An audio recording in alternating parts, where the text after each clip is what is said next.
Dope move by Steve. Yeah. It's a big game. Who you know that got it behind the scenes, like behind the O-line, soon as the QB say hype. It's big game, big game. Analysis from the player's point of view. Injuries, big trades, player news. Yeah, sector competition, and he play with Tony Dungy. Better listen, I'm talking about Big Game Sports Buzz. Said everything you need and more. Yeah. Big Game Sports Buzz. I thought I told you once before. We call him Big Game James. Yeah, Big Game James. Big Game James.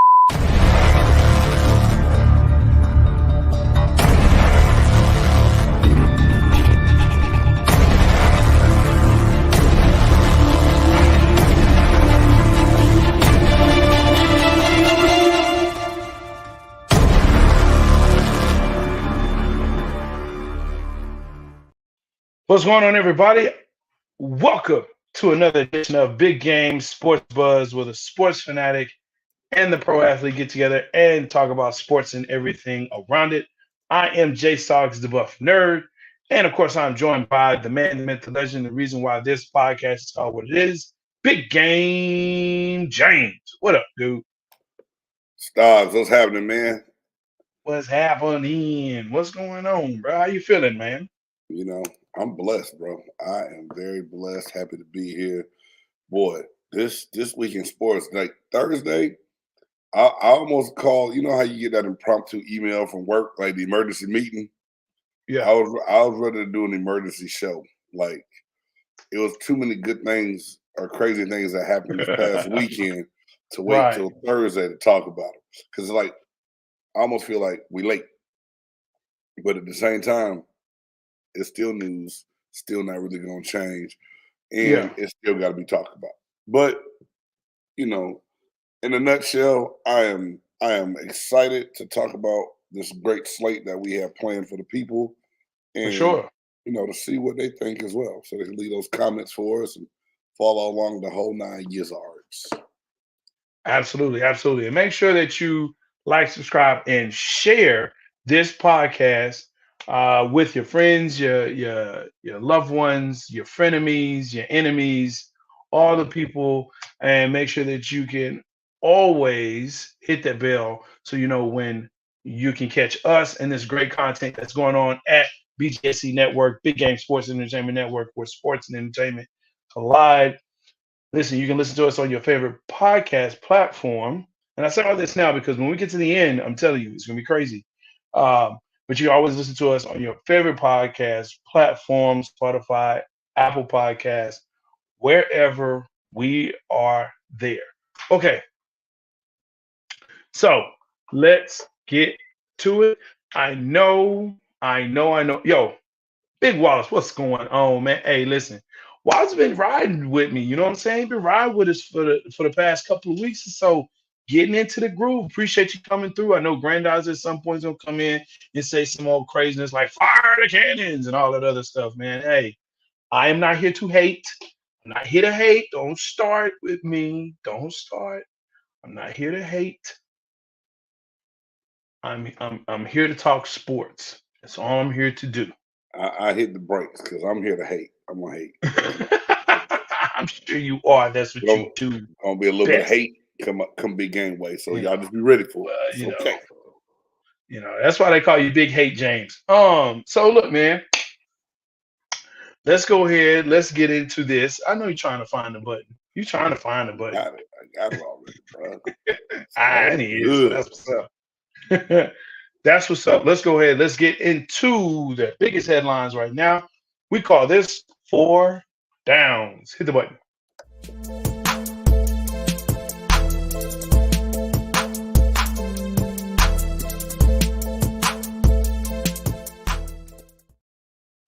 All right, of course, these are the hottest topics that are going on in sports right now. The first one we're going to dive into, bigger collapse so far in the NFL playoffs. Of course, we're talking about the NFC East, the Cowboys, or the Eagles. And I think there's some others you can put into this, but realistically, I know you're shaking your head. The top ones are the Cowboys and the Eagles. Mm-hmm. You know, Browns was in the collapse. Steelers was in the collapse. No, so, Browns.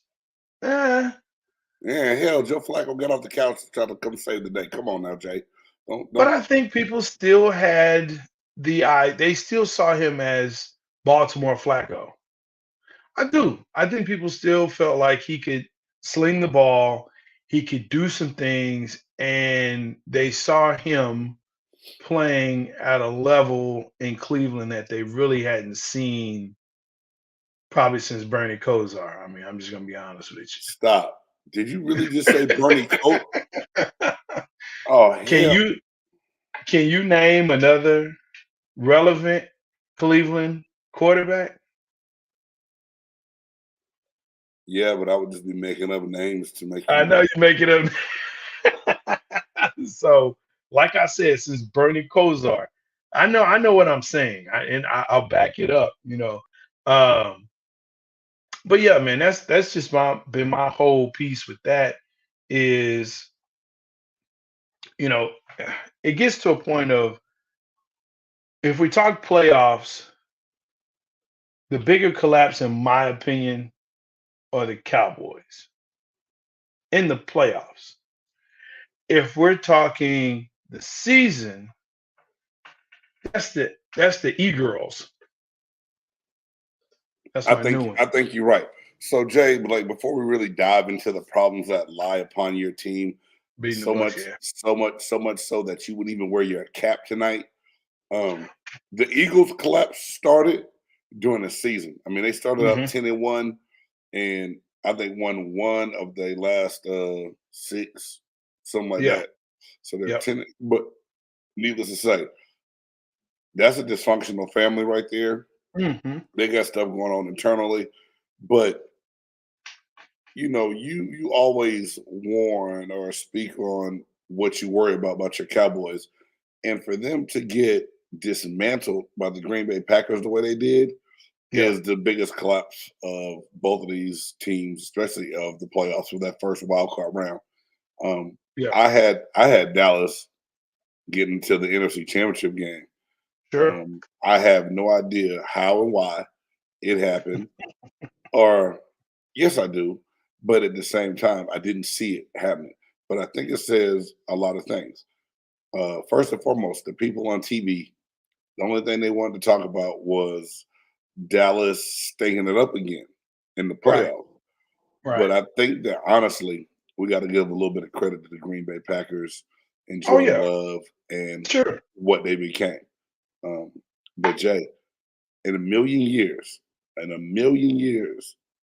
and if I still had to have this bet 4 more times with not knowing the outcome, I think I still picked the Cowboys all 4 times to go win that game and do what you thought they were going to do. Sure. But how do we get fooled again by the 12-5? What fooled us? Because I feel like we just drank we got that fool's gold again with the Dallas Cowboys, bro. Listen, man, I talked to, watched the game over it. Listen, this how bad my weekend went, right?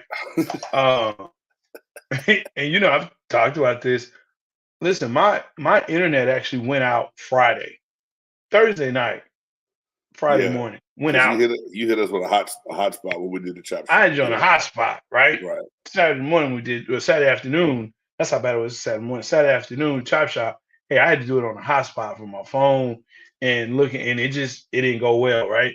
So I went over to a friend's house to watch this misery happen. And it just got to a point, man, we're just like, I don't want to watch football anymore. That's how I feel. My football season is over. I don't want to watch football anymore. I said to my friend, to my people, being a Cowboys fan is like dating / marrying Halle Berry. David Justice, Oh, shit. very unassuming man, right? Very nice gentleman. But this is the same dude that wanted allegedly choke this chick out because she's just right. He made her deaf in one ear, bro. What you talking about? Hey, Wanted to choke her out. I mean, Okay, I'm saying allegedly. alleged. I mean, hey, okay, whatever. She also dated another pretty boy, right?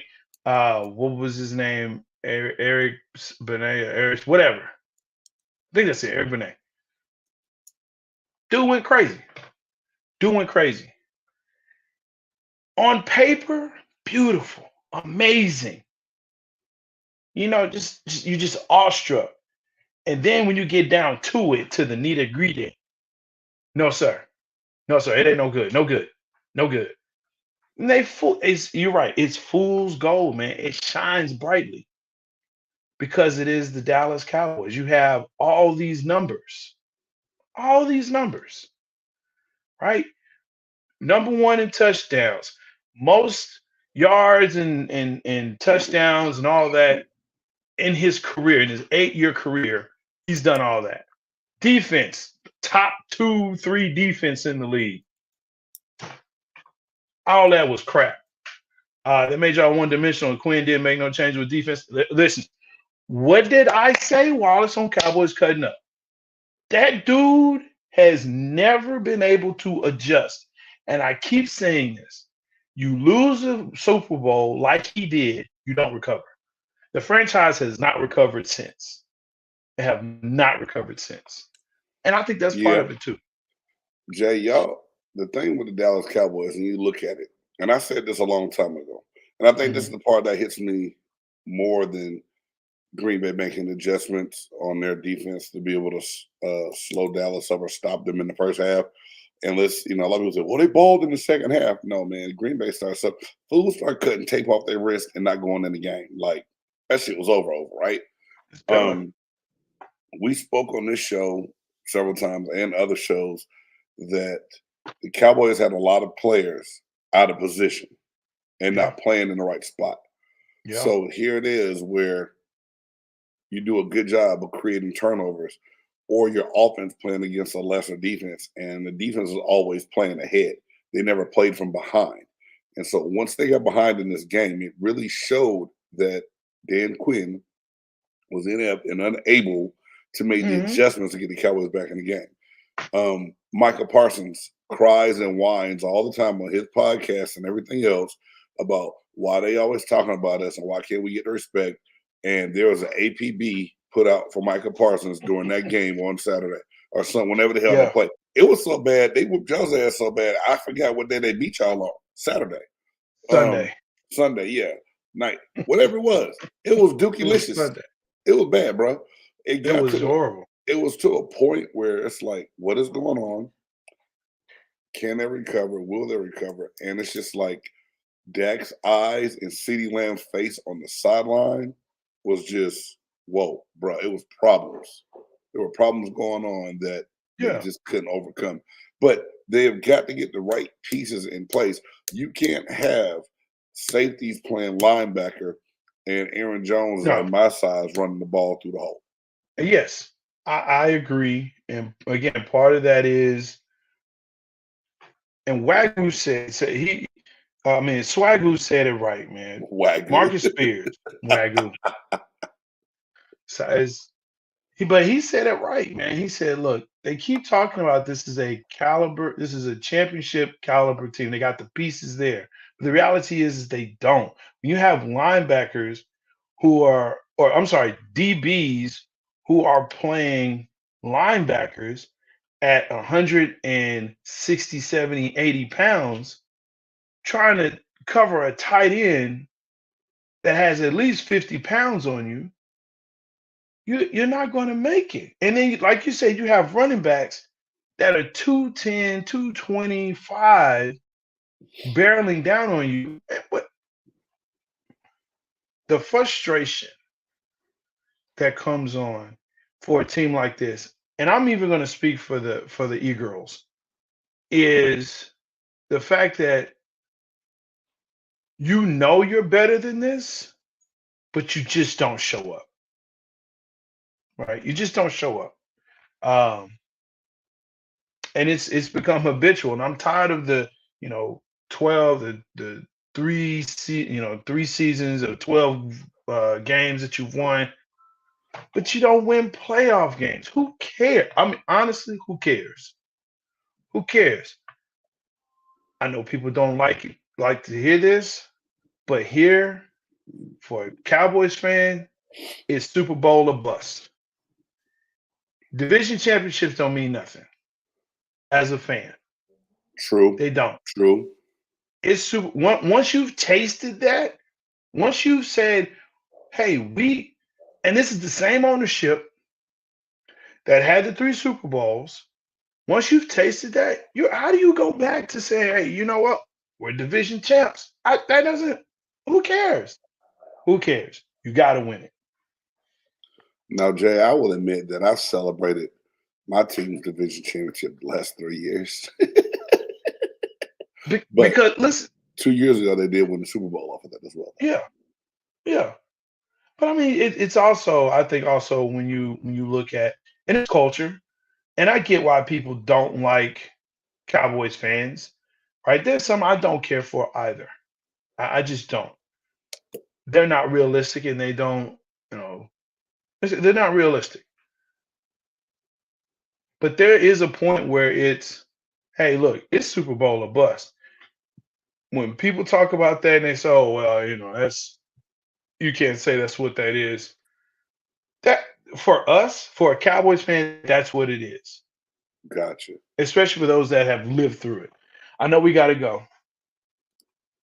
We can be there all day. No, I mean, there's nowhere to go. It is what it is. We haven't really talked about it, and it makes you wonder about what's going on.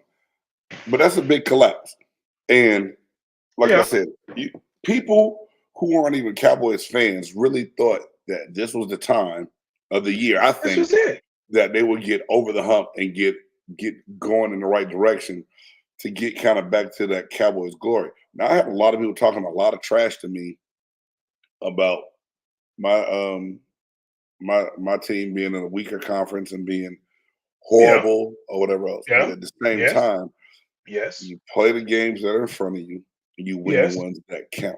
Now, God knows the Buccaneers got a break by playing the Philadelphia Eagles, because they did. Looking at that game, they don't even look like they were ready to play. And I should have bet on that game, man. I should have too. I should have both the Cowboys. I should have took the underdog and you got some bets going on. But with the points. Needless to say, the Cowboys were the bigger collapse of the two out of the, when it comes down to the Eagles and the Cowboys and where the left for the Eagles carried over to the playoffs, but the biggest collapse in the playoffs by far, the Dallas Cowboys. There's no way you go from 12-5 to looking how you look to giving up 49 points to the Green Bay Packers. True. Facts. And Green Bay Packer fans, I'm not slighting what happened with y'all. Y'all came to play. Your coaches made the adjustments that needed to be made. So never mind, I forgot. We'll talk about that later. Yeah. You beat the brakes off us. Okay. And down 4, we can talk about McCarthy. Yeah, cool, whatever. It's Caleb.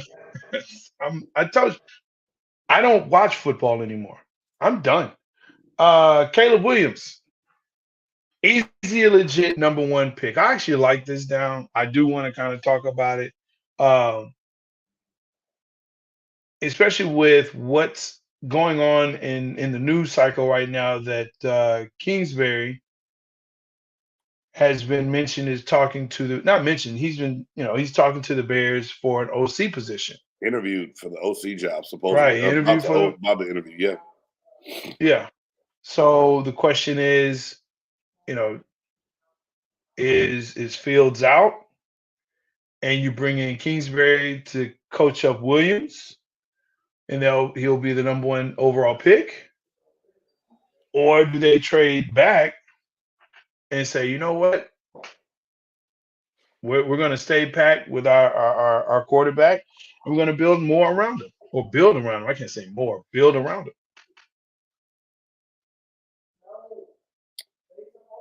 This is a head scratcher to me, but really, Mm-hmm. what I want to dive into is the Caleb Williams hype. Now, I take nothing away from his 2022 season and Mm-hmm. winning the Heisman that year. Right. The hopes and everything that went into the 2023 season this year. USC was 7-5. Caleb Williams seemed to got figured out and Yeah. couldn't win the big games. And it really started in the Cotton Bowl, Jay, Yeah. against Tulane. Yeah. So now here it is. Mostly everyone is saying that this is a surefire number one pick. He's the next best thing. And I say it is everyone's the next best thing until it's not. Sure. I'm not sold on buying the farm and Caleb Williams. I don't No. see it. There's something I see there that would make me hesitant to take him as that pick. And Kingsbury doesn't have enough on his resume for me to make it seem like, well, if we hire him and then get the quarterback, we're going to be good to go. That Yeah. is, to me, that's a recipe for disaster, and it's going to blow up in the Bears' face. Yeah. Nothing good. You know what I mean? Nothing. He has tape. He has records, but none of them are good everywhere he's been. And those are facts. So yeah, that's just a whole piece where I'm if they want him, go for him, whatever. It's not my team. Again, I don't watch football anymore. So Shut up. I don't, man. I just But this is the why? thing, Jay. What? Now, What's me up? saying that the Bears would be making a mistake, that doesn't mean I don't think Caleb Williams can have some success in the NFL. Right, I just don't think right. that he's going to be that first year saving grace. And I think that's how he's going to end up being used.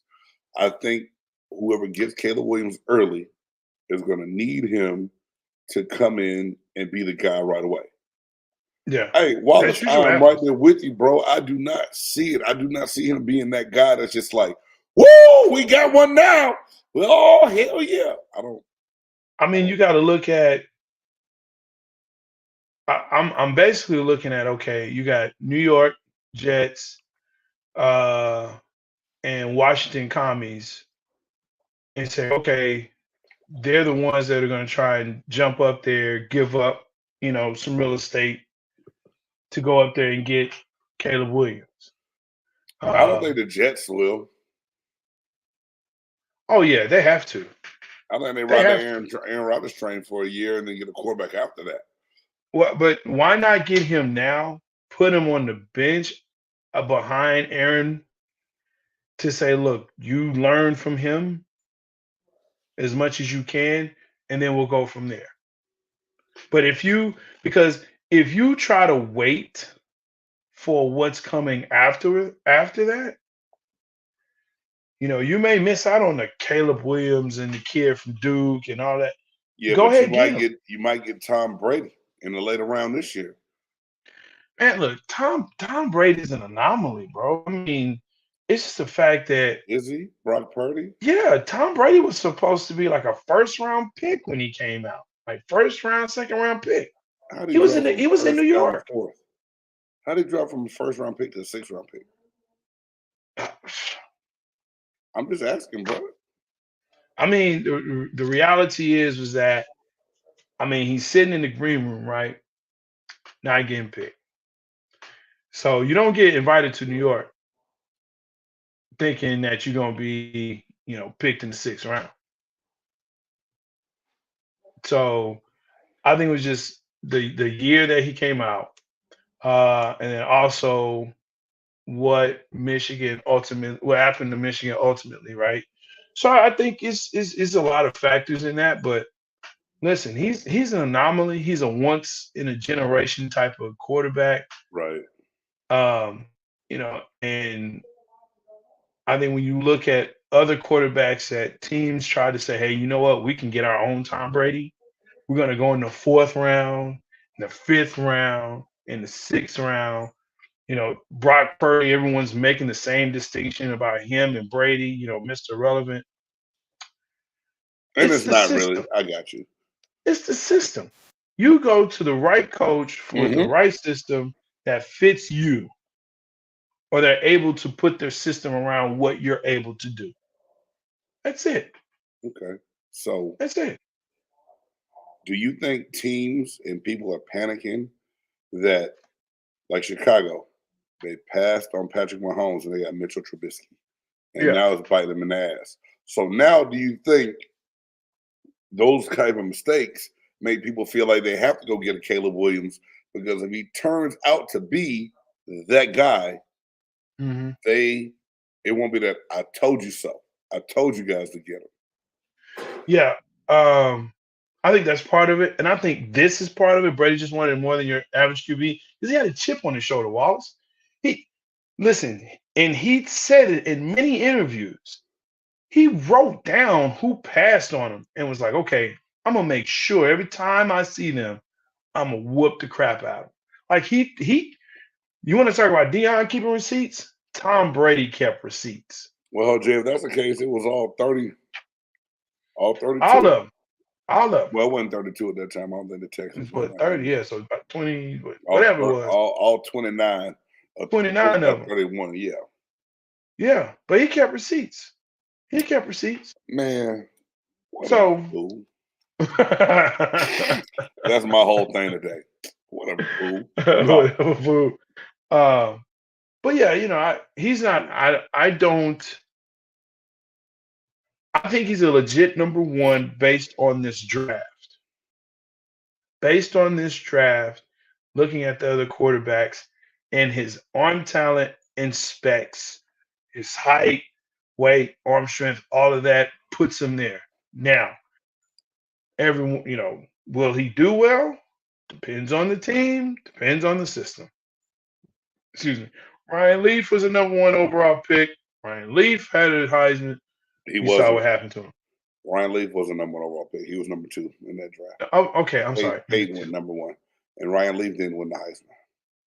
Who won the? Oh, Peyton won the Heisman that year. No. I'm thinking. I'm sorry. Shoot. Crap. Anyway, I had it on my mind. It left. The point is this. Carson Wentz is another one. No, he didn't win the Heisman. Number one overall pick. Where is he? Well, you can even look. If that's the case, Jay, you can look at Trey Lance going number 3 to San Francisco. And I'm just saying. And the thing is, when you miss at that position, it sets your franchise back. It sets you back so far. Look at the Dallas Cowboys with all the problems they had after Aikman before they found Tony Romo. Yeah. And then even Dak Prescott. Even after Tony Romo. And it's always the comparison. Dak was sufficient to sustain a little bit of consistency as far as winning goes. Dak was able to. That's the whole point. But he was able to win in the regular season. We can build on this. We're going to get great. But now, Jay, look at the money that you have to pay him, but what's coming up, and the cap numbers are about to be tight for the Cowboys. Dude, y'all got a lot of tough decisions to make. A lot of tough decisions. He's $60 million this year towards the cap. They're looking to maybe extend him, try and get that number down, 11 million over the cap as of right now, and that's with reductions and things like that are coming off the books. So and there's plenty of people to extend, and that you also want to you want to sign outright. So no, it's going to be a mess. People will be extended. Decisions have to be made. Go ahead and do that. Get in the draft. Draft the best players that can start for your team now, that fit your scheme now, and move on from that. Well, that's part of it, but your coaches seem to never put you in the right situation. Needless to say, we're going to move on to third down, because we could talk about that all day, every day, and Cowboys cutting up was a good one. Y'all should have caught that. Should have. It was a great one. Third down, players moving after coaches move. So here's the deal. We talked about Nick Saban retiring last week. UW coach now is the head coach over at Alabama. I think Caleb DeBoer. Yeah, Caleb DeBoer. Other coaches have been moving around. But the biggest one, of course, is Alabama. What's happening is you have a lot of their starters that have moved on or moved away, right? Not only moving into the draft, but going to Texas, going to Georgia, right? SEC rivals. I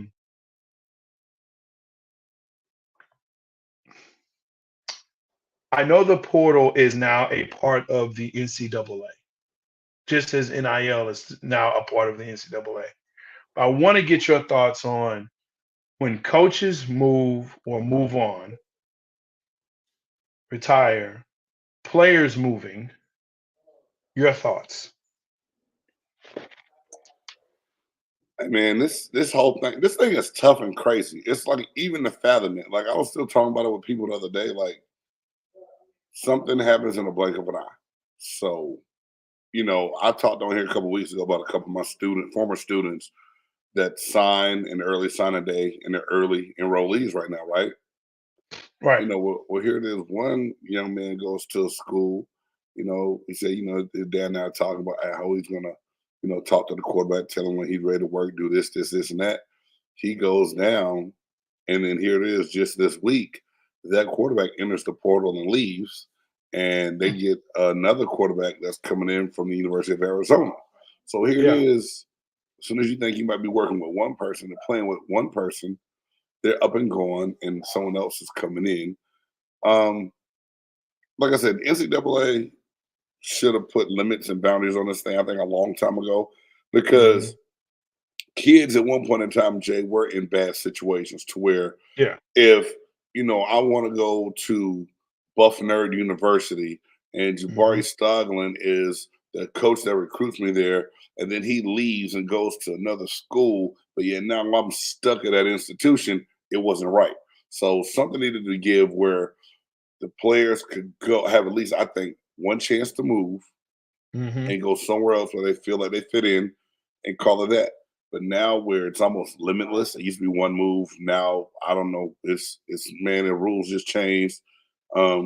Kids, instead of like healthy competition, they want to up and leave because they think that it's going to be easier somewhere else. It's like it's taking away that drive and hunger for people, I heard. Yeah.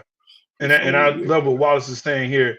The players, they sign with the head coach not because of the school, not because of the history of the program, right? It's, hey, this coach said in my living room that he's going to play me. That coach is now gone, and I don't know what this coach is doing. Because here's the deal: at Alabama, right? So Du Bois is now in Alabama, but guess who came with him? The quarterback from University of Washington.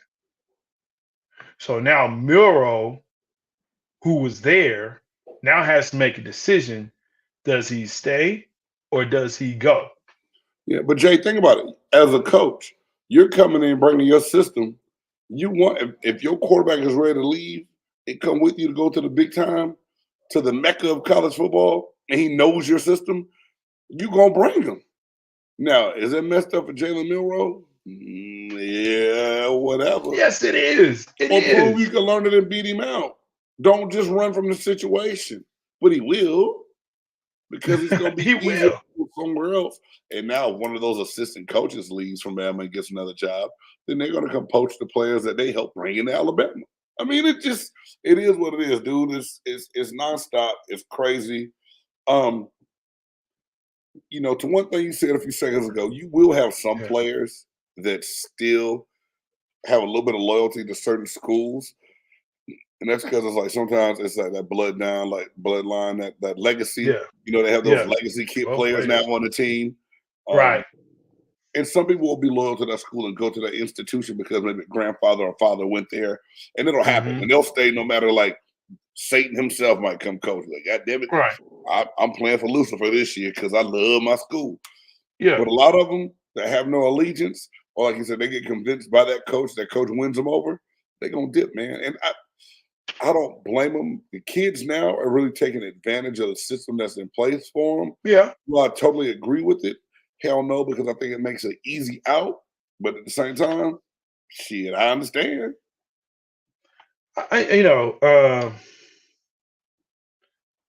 And I think about it from the standpoint of my son says, "Hey, Dad, I want to play for excuse me, Coach Sarkeesian, and I want to go to UT."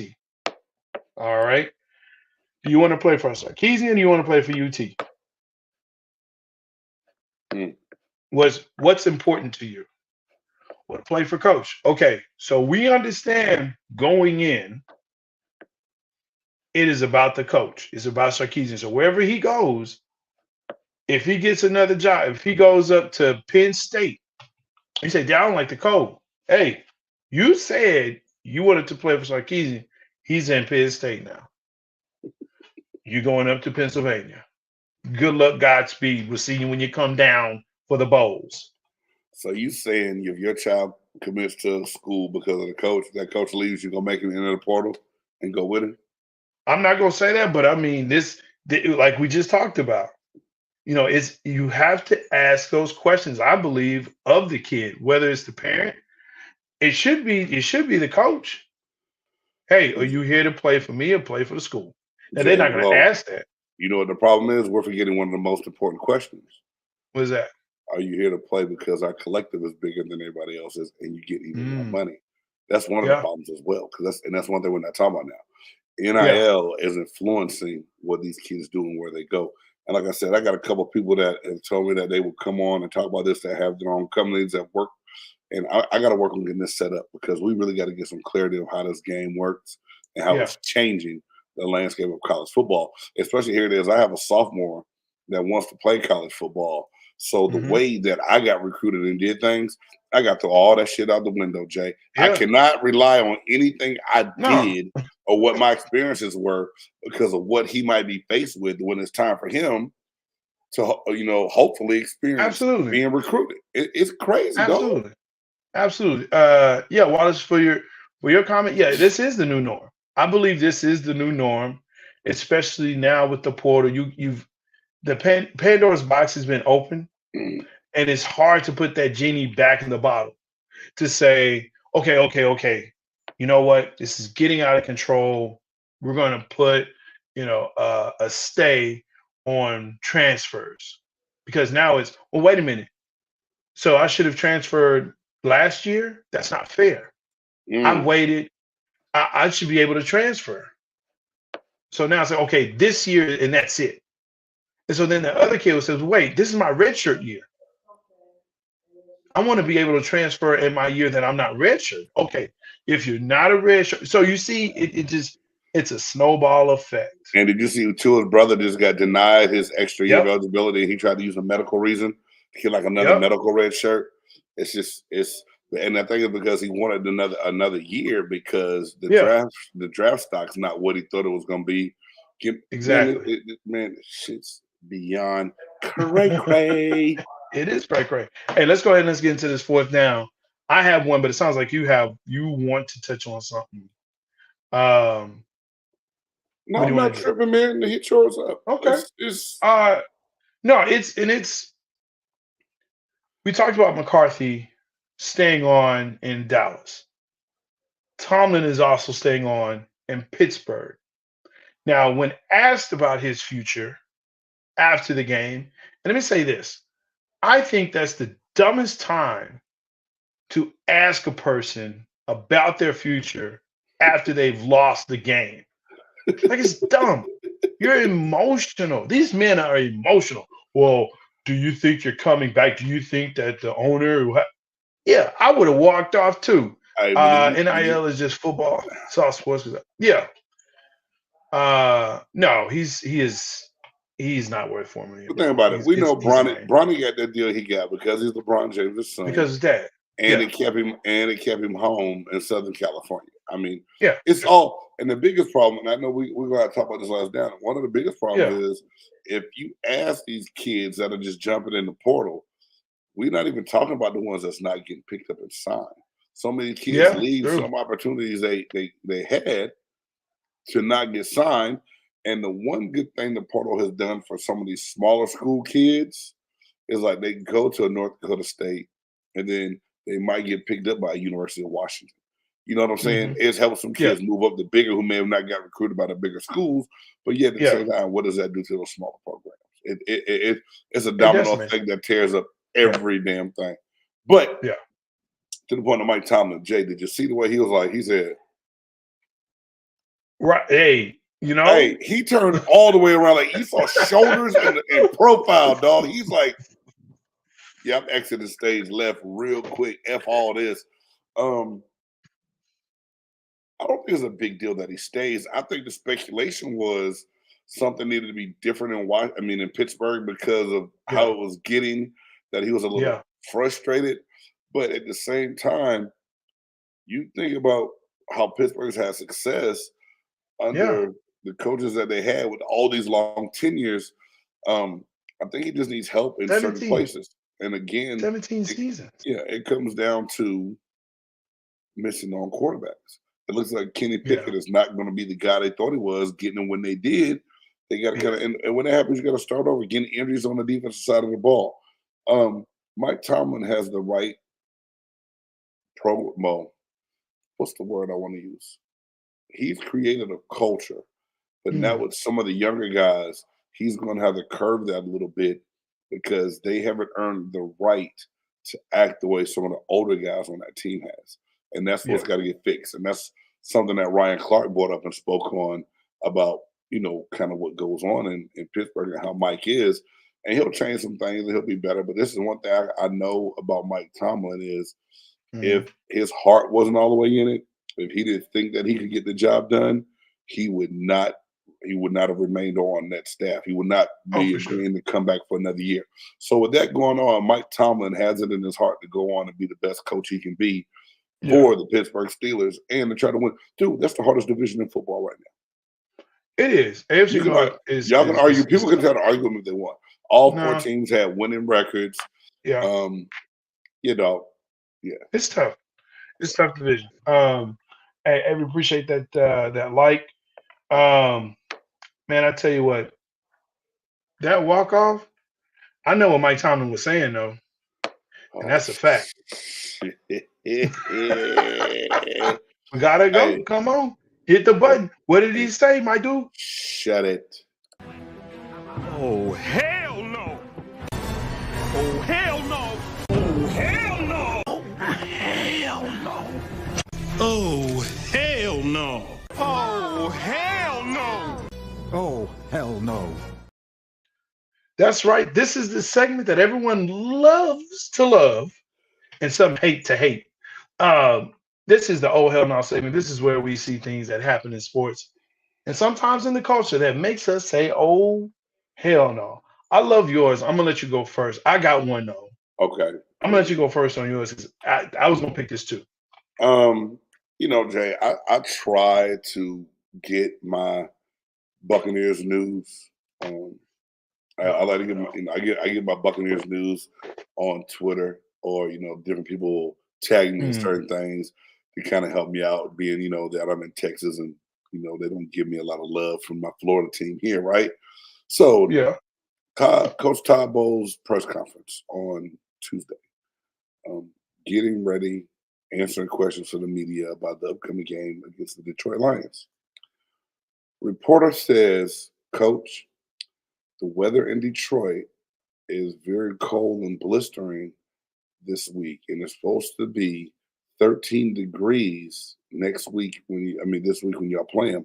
How is your team going to adapt to this frigid condition? And Todd Bowles simply made straight face and said, you do know they play in the dome, don't you? I love the way he handled it. I love the way he said it. We're only going to be there for 20 seconds. Yeah, we're only going to be out in the cold for 20 seconds from the bus to the locker room. And this was a female reporter. Don't put it out. Hey, people, males and females ask stupid questions, but yes, she okay. was okay, let me say this. All right, don't Cam Newton this, man. Okay. If you are going to ask a question at a press conference, Please make sure your question makes perfectly good sense and you know what you're asking. Make sense. Don't get up there and just make up a question because you're not sure what to say. He's like, "Ooh, I'm gonna make sure I talk about this cold ass weather because this team coming from Florida going to play this team in Michigan and it's cold as I don't know what. Let me ask him about how they gonna adapt to the weather. They don't have to adapt to weather. So to you, not knowing that the damn Detroit Lions played inside a dome or field that has a cover on it, you get my old hell no. Man, Cowboys, thank you for answering that the way you did, because I would have got fined. I would have got fined for that question. He was calm. He kind of chuckled. It was amazing. It was great. I watched that clip several times. And that clip for me it's on our YouTube page too. There we go. Way to do it, social media person. Sorry, person. Listen, I saw this and right along with the Taglova T-Money. T-Genie. I don't know if you read this, man. Miami tight end Cam McCormick. He was granted a 9th year of eligibility to play tight end for Miami. 9th year. 9th year. Was he in med school? No. We talking about red shirts and getting injured and COVID years. Yeah. So because of that, and he was granted those last 2 years. This is one of them. This is last year. 9 years of eligibility. 9. Check this out. This is what's crazy. This young man started playing in 2016 on the collegiate level. He is currently 25.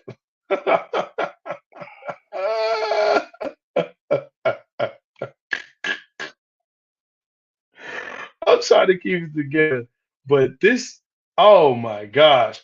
Like the people that he started in Oregon with Justin Herbert, who's in the league now. Mm-hmm. Right? Jalen Hurts is in the league now. Right? These are vets. These guys are vets. This dude's still in college. He played with Jalen Hurts somewhere too? No. This is the same year though that Hurts, like he would have came out with them. Okay. Right?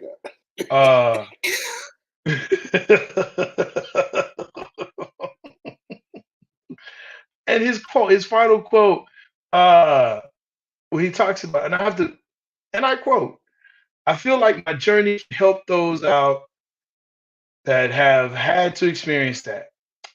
It's tough, but hopefully there's some inspiration there, and guys who get injured can see my journey and dig deep within and keep pushing toward their goals and their future." And his aspiration, you may ask, what is it? Because this was a 3-star recruit. Go to the NFL. He can be the oldest rookie ever. Bro. This dude, he caught 8 balls for 62 yards last season. Not a game, not an average. The whole season. But maybe because he was injured, Jay. Oh, I wish that were the case. Hey, I wish that were the case because I believe he played 13 games. I mean, good luck to that young man and whatever it Good is luck that to him, comes. Now, is he got granted eligibility at Miami, or he got granted eligibility he's going somewhere else? No, he got granted eligibility. He had to petition the ACC to give him that 9th year as well. So the NCAA said yes, but he had to petition the ACC to grant him that 9th year as well. Yeah, but shut up, James. Don't say that. It's the yeah, but for me. What's the yeah, but? Yeah, but that motherfucker, he ain't a threat to nobody. That's why they let him stay. He ain't hurt nobody staying that 9th year, bro. Oh my gosh, man, this is It's craziness. Yeah. I mean, I mean, that's crazy. This would be happening if they change the rules, but the COVID rules they still have in place. I mean, that's only 1 year though. yeah, but So instead of 9, it'd be 8. Some end up getting 2. Someone got 19 and 20. But No, 20 and 21. Yeah. the COVID years are over now. Like going into next Oh fall, man. all those COVID exemptions and stuff are gone. Finally. Yeah. Finally. 9 years though. 9 years. Hey man, can I say something real quick? Go ahead. I love my time in college. I love my time playing football. I don't know if I want to do that shit for 9 seasons though. 9. That's longer than most NFL careers. He done did college longer than people did school. Yeah. Yeah. Hey man. Man, my question is, does he have a degree? He better have 2 of them. Not 8 years. You completed 8 years of college. You better, excuse my language. You better have your master, your undergrad, your master's, and this year you better start taking some PhD classes. Doc, we should call him Dr. Cam. Yeah, Doc. Hey man. That's all I know. Let's get into this. Who you got? Man. We gotta go. God damn.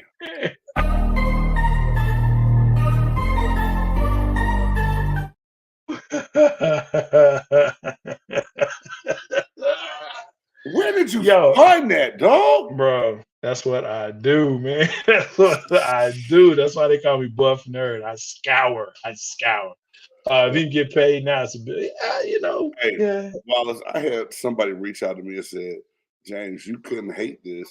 He said, because you're the kind of player that at Nevada, every big school, every Power 5 school, after your first 2 years of being a true freshman, would have threw bread at you to get you to transfer. I said, yeah, if even Butts was candy and nuts, we'd all have a Merry Christmas. That shit didn't happen. So, but it is what it is, and I take it for what it's worth. But I mean, let's run through these games real quick. Who we think gonna win what? Let's do it, man. Chiefs Bills. Who you got? Hey man, I honestly think this might be the year that the Bills get over the hump and beat the Kansas City Chiefs. They playing at home. Agree. I don't trust Josh Allen ever, but he always finds a way to make things happen. I'm gonna take the Bills in that one. I agree with you. I think the Chiefs, look, they had a good game, but they're not playing in Kansas City. This is rare for them, and I don't know how long they can keep catching balls because usually they don't. Texans, Ravens. Man, I believe the Ravens will win this game, but everybody watch closely. It's gonna be a lot tighter than I think people are speculating. I think the Texans get beat, but they're gonna go down fighting. It's gonna be a tough game. I think this will be the game of the week, the weekend. Personally, I think this is where you're going to really see some great talent on both sides of the ball for both teams. So yeah, I'm gonna go ahead and go with the Ravens, but man, yeah, I think this is just gonna be a really good one. Bucks Lions. I already know who you picking. Let me tell you who I think, man. Because I already know who you got. It all depends on the QB play of the Buccaneers. It all depends on him. If he has a game within himself, if he can control himself. I like Tampa's defense. They've come on, right? They obviously have the receivers. They got a good running back system down there. The offensive line has to hold up. They got to hold up. But if they can do that, man, I think the Bucs can shock the world and shock the Lions. I appreciate that, Jay. I really do. Yeah. To get my full in-depth answer to this, please tune in to Big Game's Pewter Perspective. That will be tomorrow, 6 p.m. Central Time, 7 p.m. Eastern Standard Time. I got my man, Stickman Simp, is going to come on with me from the Puff Sip chat. We're going to talk about Lions, Buccaneers playoff preview. But honestly, I'm going to pick with my heart because I do believe that they can get it done. So I'm taking the Tampa Bay Buccaneers to win. Earlier this year when we played, it wasn't a great game. We lost by 2 touchdowns, and Baker was still trying to find his way in week 6. He's been a little bit better. I think the Buccaneers can go on the road and get it done. Yeah, Wallace, look, I think this is one of those games where it could go either way. Like I said, if Baker is able to play within himself and do what he needs to do to minimize turnovers, I mean, they got a good chance as any to win that game, especially based on what I saw last weekend against the Rams. Packers, Niners. Look, man, the dream ends here. Okay, the ride ends here. The Niners should win this game. Notice how I say that. Should win this game. I'm going Niners as well, Jay. Unlike Dallas, I believe this defense is more fortified and real. I think they will be ready for the Green Bay Packers. And I think after they saw what Jordan Love and Aaron Jones did to the Dallas Cowboys, they really won't come out and underestimate what his team is capable of. Because Jordan Love has been playing really good football his last half of the season in this playoff game. But I still think the 49ers got something to prove after playing Philly last year with a beat up with no quarterback at all. I like that. I like the 49ers in this one. There you go. All right. That leads us to our last segment, the segment that everyone loves to love because it's great. It's our top 5. Even when you feel low, you can still go. Even when you feel slow, you can still go. Even when there's no hope, you can still go. I never answer to no, man, I still go. That's why some people have a top 100, some have a top 50, some have a top 25, some punk out and have a top 10. Not here, not on Big Game Sports Buzz. We have a top 5. Who's in, who's out, what's in, what's out. This week, top 5 sports collapse, biggest sports collapse of all time. Listen, this is a hard list. We got to get in it because I want to make sure that we get this clipped up right. So, man, gang, don't give a lot of explanation. Just go for it, bro. I won't give a lot of explanations, and if people don't know those games, just look them up. I'll give you a year so you can at least see it. 5 for me. I had to say the 2023 Philadelphia Eagles. You can't go to the Super Bowl the year before, start 10-1, and just fall off a cliff this season. So Philadelphia Eagles. Major League Baseball 2020 Atlanta Braves, the NLCS series. The Braves were up 3-1. Just getting ready to start planning that parade. Boom, they blew it. They lost. Wallace 2016 Atlanta Falcons, 23-point lead in the Super Bowl to the New England Patriots, and they found a way to lose the damn game. 23-point lead, blew the game. Oh man, this one here I love. NBA Eastern Conference Championship. The New York Knicks and the Indiana Pacers. Spike Lee said something crazy to Reggie Miller. The Knicks are up by 6 or 7 points, I think it was. 18 seconds left, and the Pacers won the damn game. They blew it with 18 seconds left. Was crazy. One of the craziest shooting performances I've ever seen by anybody. Reggie Miller did the damn thing. And then, number 1 for me, I had a couple things written down, Jay, but this one got me.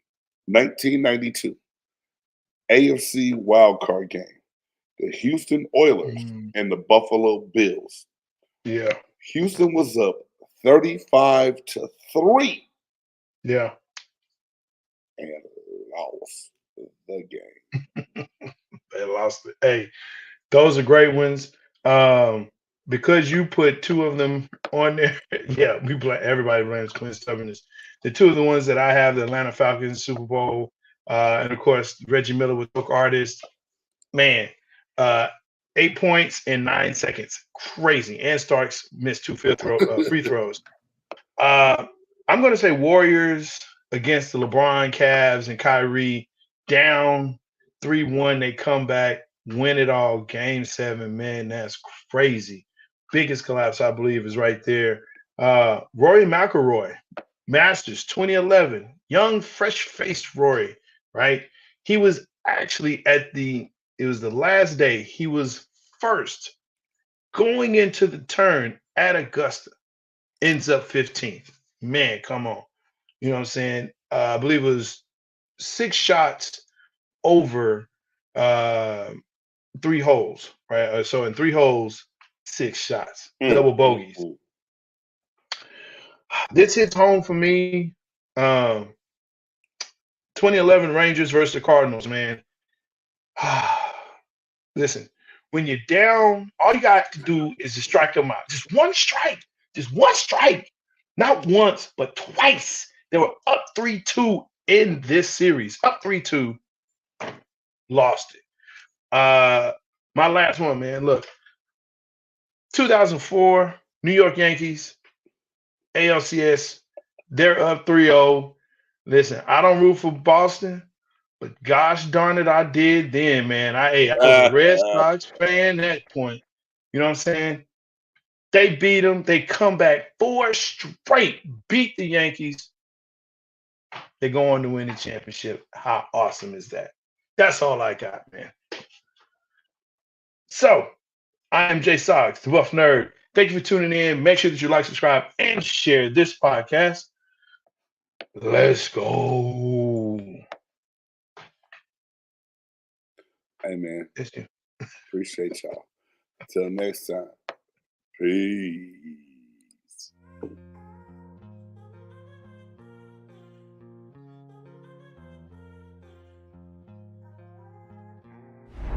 Dope. It's a dope groove. Yeah. It's a big game.